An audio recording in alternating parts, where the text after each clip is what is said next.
Vasaros sezonui Palangos kurortą iš visų Lietuvos miestų, miestelių ir kaimelių sugužė minios žmonių. Ir regis su kiekvienais metais ši tradicija įgauna vis didesnį mastą.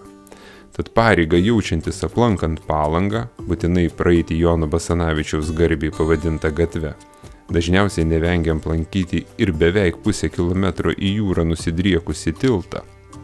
Tačiau šaltuoju metų laiku Palangos gatvės tuštėja. Ir tik svarbių švenčių metu prisipildo lankytojais, neatsižvelgiant į metų sezoną.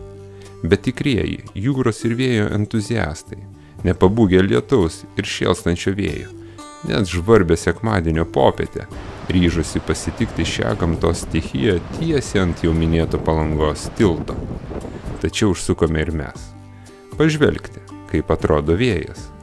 Jų geriausia jo vizualizacija, kuriai neabejingi Baltijos krantų gyventojai žino, jog tai jūros bangos ir jų ošimas.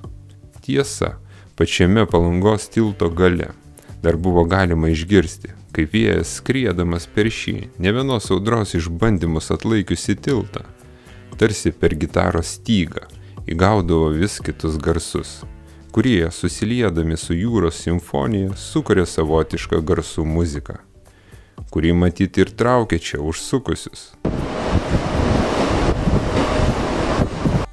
O mes, vėjo pakylėti, drįstame jums priminti, jog laukiame jūsų patiktukų ir kanalo prenumeratos.